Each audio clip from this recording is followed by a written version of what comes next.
बहुत से लोग कहते हैं कि डॉक्टर भीमराव अंबेडकर वकील थे, फिर भी भगत सिंह का केस क्यों नहीं लड़े? आज मैं इसी सवाल का बहुत अच्छे से जवाब दूंगा। उस समय केस ना लड़ने की आखिर क्या वजह थी, आइए अच्छे से समझते हैं। भगत सिंह को जब पहली बार 29 मई से 4 जुलाई 1929 के दौरान पुलिस ने गिरफ्तार किया तो उन्होंने लाहौर पुलिस स्टेशन में सवालों का जवाब देते हुए बंबई काउंसिल में 1926 को नूर मोहम्मद द्वारा दिए गए भाषण का हवाला देते हुए कहा था कि जब तक तुम एक इंसान को पानी पीने देने से भी इनकार करते हो, जब तुम उन्हें स्कूल में भी पढ़ने नहीं देते, तो तुम्हें क्या अधिकार है कि अपने लिए अधिक अधिकारों की मांग करो? जब तुम एक इंसान को समान अधिकार देने से भी इनकार करते हो, तो तुम अधिक राजनीतिक अधिकार मांगने के कैसे अधिकारी बन गए? जब तुम उन्हें इस तरह पशुओं से भी गया बीता समझोगे, तो वह जरूर ही दूसरे धर्मों में शामिल हो जाएंगे जिनमें उन्हें अधिक अधिकार मिलेंगे, जहां उनसे इंसानों जैसा व्यवहार किया जाएगा। फिर यह कहना कि देखो जी, ईसाई और मुसलमान हिंदू कौम को नुकसान पहुंचा रहे हैं, यह कहना व्यर्थ होगा। दोस्तों, इस चैनल पर आपके लिए रोजाना बाबा साहब के जीवन से जुड़ी वीडियो लेकर आता रहता हूं। बाबा साहब अंबेडकर को मानने वाले लोग चैनल को सब्सक्राइब कर ले। अछूतों के लिए पृथक निर्वाचन का किया था समर्थन। आज जब झूठ के चादर में लपेट कर विकास का दिखावा किया जा रहा है, ऐसे में भगत सिंह का कहा ध्यान में लेना होगा। लोगों को मानो आवश्यक कार्यों के प्रति घृणा पैदा हो गई।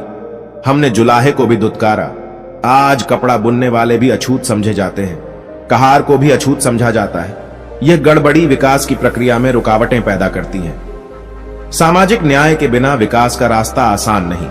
भगत सिंह ने अछूतों के लिए पृथक निर्वाचन की मांग का समर्थन किया था। 23 मार्च 1931 को भगत सिंह अपने साथियों के साथ फांसी पर चढ़ा दिए गए।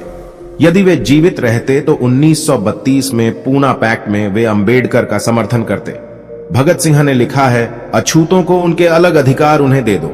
काउंसिलों और असेंबलियों का कर्तव्य है कि वे स्कूल कैनलेज, कुएं तथा सड़क के उपयोग की पूरी स्वतंत्रता उन्हें दिलाएं। जुबानी तौर पर नहीं, वरन साथ ले जाकर उन्हें कुओं पर चढ़ाएं। उनके बच्चों को स्कूलों में प्रवेश दिलाएं। उनके अपने जनप्रतिनिधि हों, वे अपने लिए अधिक अधिकार मांगे। आत्मगौरव बढ़ाने के लिए दी चुनौती।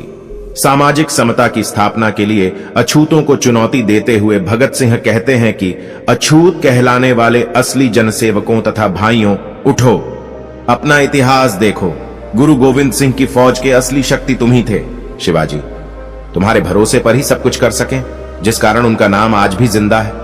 तुम्हारी कुर्बानियां स्वर्णाक्षरों में लिखी हुई हैं। तुम पर इतना जुल्म हो रहा है, असल में स्वयं कोशिशें किए बिना कुछ भी न मिल सकेगा।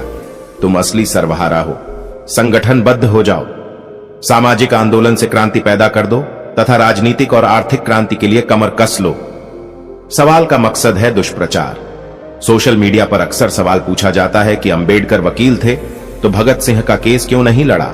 यह सवाल व्यंग, नफरत या आक्रोश अथवा जिज्ञासावश में पूछा जा सकता है। सवाल प्रथम दृष्टया उचित लगता है, परंतु अक्सर इसका मकसद दुष्प्रचार होता है। इसका सटीक जवाब जानने से पहले हमें हालातों को जानना होगा। 23 मार्च 1931 को भगत सिंह को फांसी दी गई थी। यह वह दौर था जब शूद्र अतिशूद्र, या यूं करे कि अंबेडकर जब स्कूल जाते थे तो उन्हें स्कूल के बाहर दरवाजे के पास बैठकर पढ़ाई करना पड़ता था। चूंकि भगत सिंह सिख थे तो उन्हें यह दंश झेलना नहीं पड़ा। शिक्षित होकर अंबेडकर जब नौकरी करने बड़ौदा गए तो उन्हें किराए पर होटल, धर्मशालाएं, कमरा तक नहीं मिला। जब वे सिडनम कॉलेज में प्रोफेसर बने तो बच्चे उनसे पढ़ने के लिए राजी नहीं हुए। ऐसे में जून 1923 से अंबेडकर ने वकालत का काम शुरू किया। उन्हें बार काउंसिल में भी बैठने के लिए जगह नहीं दी गई। अस्पृश्यता के चलते अंबेडकर को केस नहीं मिल पाते थे। एक गैर ब्राह्मण अपना केस हार जाने के बाद अंबेडकर के पास आए तो उनके केस की जीत ने उन्हें ख्याति दी, लेकिन वकालत अंबेडकर की रोजी रोटी नहीं थी। जातिवाद के कारण केस नहीं मिलने पर उन्होंने बाटली बॉयज अकाउंटेंसी में लेक्चरर का काम शुरू कर दिया। उस समय के हालातों को जानना जरूरी है। यह वह दौर था जहां किसी अछूत के छूने भर से हिंदुओं का धर्म भ्रष्ट हो जाता था। इस दौर में आर्थिक जद्दोजहद के बीच जब कोई केस देने के लिए तैयार न हो, वहां भगत सिंह का केस अंबेडकर द्वारा न लड़ने का बेतुका तर्क पेश करना महज मूर्खता है। वैसे भी भगत सिंह का केस लाहौर में चल रहा था, जबकि अंबेडकर मुंबई में रहा करते थे, और भगत सिंह के केस की पैरवी जाने माने वकील आसिफ अली कर रहे थे। वकालत के क्षेत्र में उनका दबदबा था।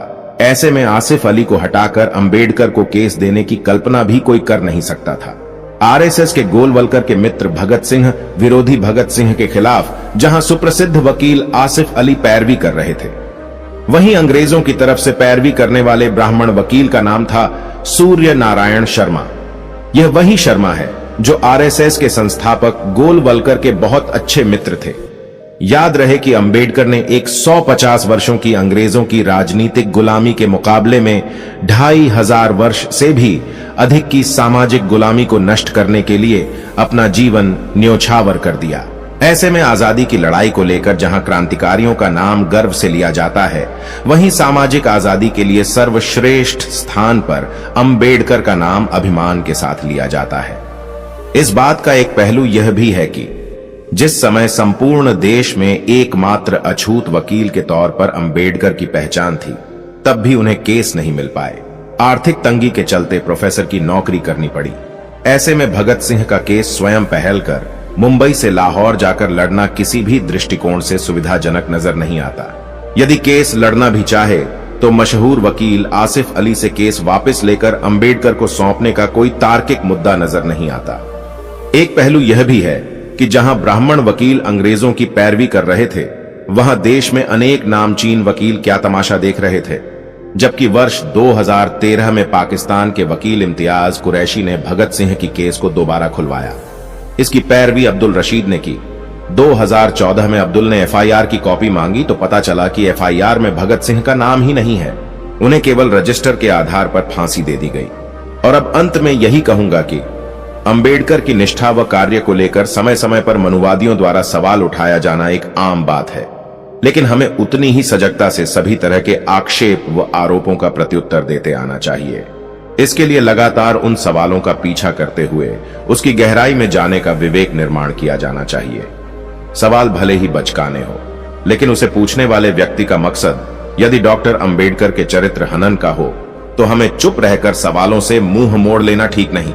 डॉक्टर अंबेडकर के लिए अंग्रेजों की 150 वर्ष की गुलामी से कहीं अधिक जरूरी मुद्दा था 2500 वर्ष की सामाजिक व वर्ण व्यवस्था से उपजी जातीयवादी गुलामी को समाप्त करना। अत्यंत जरूरी लड़ाई उन्होंने लड़ी। अब हम क्यों चुप रहे, जरा सोचिए। दोस्तों, आज की वीडियो में बस इतना ही। इस चैनल पर मैं सिर्फ बाबा साहेब के जीवन से जुड़ी छोटी बड़ी सभी जानकारी लेकर आता रहता हूं। यदि आप बाबा साहब को पसंद करते हो और इनके बारे में और अधिक जानना चाहते हो तो YouTube चैनल को सब्सक्राइब कर ले। वीडियो को पूरा देखने के लिए धन्यवाद। आपका दिन शुभ हो।